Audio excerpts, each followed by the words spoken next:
দীর্ঘ রাজনৈতিক টানাপোড়েন বিপুল জয়লাভের পর এবার বাংলাদেশে নতুন সরকার গড়তে চলেছে বাংলাদেশ ন্যাশনালিস্ট পার্টি। ধানের শীষ চালাবে দেশ। বাংলাদেশের নতুন প্রধানমন্ত্রী হতে চলেছেন বিএনপির চেয়ারম্যান তারেক রহমান। মঙ্গলবার 17 ফেব্রুয়ারি প্রধানমন্ত্রী পদে শপথ গ্রহণ তারেক রহমানের। ওই দিনই শপথ নেবে নতুন মন্ত্রিসভা। ইতিমধ্যেই আমন্ত্রণ পাঠানো শুরু হয়েছে। তারেক রহমানের শপথ গ্রহণে আমন্ত্রণ এলো ভারতের কাছেও। তারেকের শপথ গ্রহণ অনুষ্ঠানে আমন্ত্রণ জানানো হলো প্রধানমন্ত্রী নরেন্দ্র মোদীকেও, যা ভারত বাংলাদেশ সম্পর্ক মজবুত করার প্রাথমিক পদক্ষেপ বলে মনে করছে অনেকেই।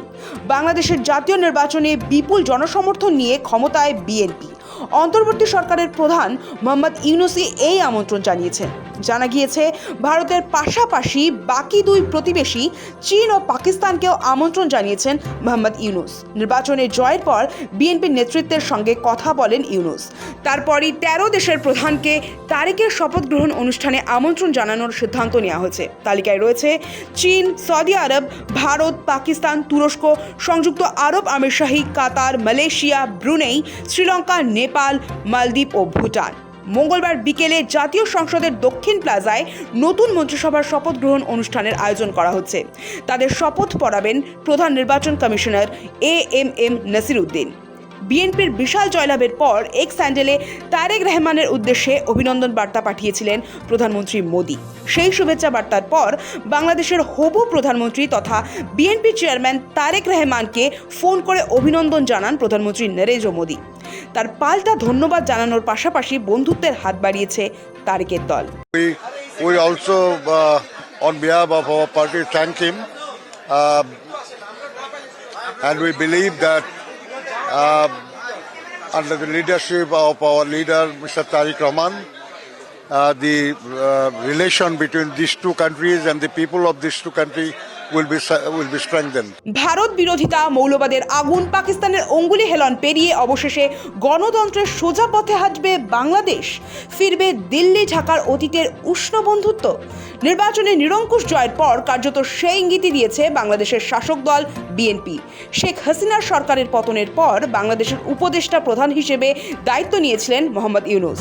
তার 1.5 বছরের শাসনকালে অচলাবস্থা চরমে উঠেছিল। ভারত বিদ্বেষ, হিন্দু নির্যাতন, মৌলবাদ মিলিয়ে মবের মুলুকে পরিণত হয়েছিল প্রতিবেশী দেশ। শুধু তাই নয়, মুক্তিযুদ্ধের চেতনা মুছে পাকিস্তানের সঙ্গে ঘনিষ্ঠতা বাড়ান ইউনূস। গোটা ঘটনাকে মোটেই ভালো চোখে দেখেনি ভারত। একাধিকবার কূটনৈতিক ঠোকাঠুকি লেগেছে দুই দেশের।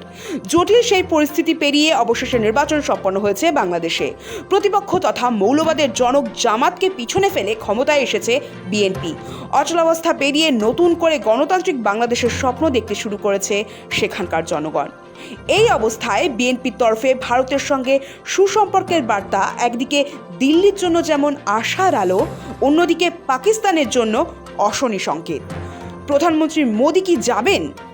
পূর্ব নির্ধারিত সূচি অনুযায়ী একই সময়ে ইন্ডিয়া এআই ইম্প্যাক্ট সামিটে অংশ নেবেন নরেন্দ্র মোদী। দিল্লির কূটনৈতিক সূত্র জানাচ্ছে, প্রধানমন্ত্রী মোদী বিএনপির চেয়ারম্যানের শপথ গ্রহণ অনুষ্ঠানে যোগ দিতে ব্যক্তিগতভাবে আগ্রহী, তবে তার এখন ঢাকা যাওয়ার সম্ভাবনা কম। এদিকে ইন্ডিয়া এআই ইম্প্যাক্ট সামিটের কারণে বিদেশমন্ত্রী এস জয়শঙ্করও ব্যস্ত থাকবেন। তবে তারেকের শপথ অনুষ্ঠানে যোগ দিতে প্রতিনিধি চূড়ান্ত করেছে নয়াদিল্লি। সূত্রের খবর, নরেন্দ্র মোদীর প্রতিনিধি হয়ে লোকসভার স্পিকার ওম বিড়লা ও বিদেশ সচিব বিক্রম মিস্ত্রি যাচ্ছেন ঢাকায়।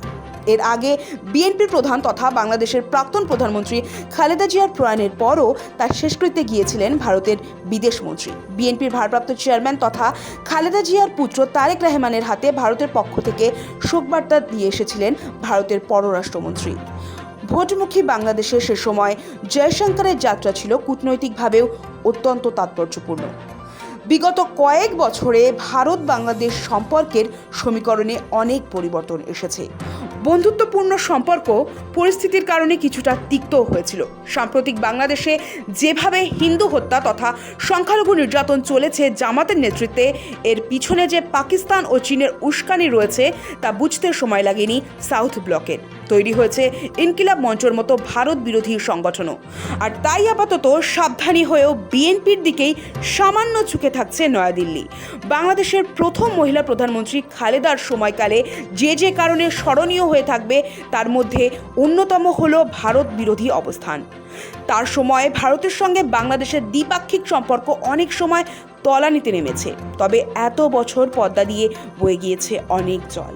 শেখ হাসিনার সরকারের পতনের পর এবার বাংলাদেশের রাজনৈতিক সমীকরণ বদলেছে। খালেদা জিয়ার পথ থেকে খানিকটা বেরিয়ে তারেক রহমানের আমল থেকে এই সম্পর্কের আবারও উন্নতি হতে পারে। সেই লক্ষ্যেই নয়াদিল্লি কূটনৈতিকভাবে ইতিবাচক পদক্ষেপ করতে চলেছে। কখনো শেখ হাসিনা, কখনো খালেদা জিয়ার সাম্রাজ্যের অবসানের পর প্রায় কয়েক বছর পর বাংলাদেশের প্রধানমন্ত্রীর চেয়ারে বসতে চলেছেন কোনো পুরুষ প্রধানমন্ত্রী। আর জামাতকে হারিয়ে এই বিপুল জয়ের পর বিএনপি নেতারা টেনে আনছেন 1971 সালের মুক্তিযুদ্ধের কথা, পাকিস্তানের হয়ে জামাতদের লড়াইয়ের কথা, বিশ্বাসঘাতকতার কথা। এখন প্রশ্ন হচ্ছে, বাংলাদেশে বিএনপি ক্ষমতায় আসার পর কি ভারত বাংলাদেশ সুসম্পর্ক তৈরি হবে? বিএনপি কি ভারতের দিকে ঝুঁকবে, পাকিস্তানপন্থী হবে, নাকি ভারসাম্যের রাজনীতি করবে? উত্তর দেবে সময়। ব্যুরো রিপোর্ট, সময়, কলকাতা।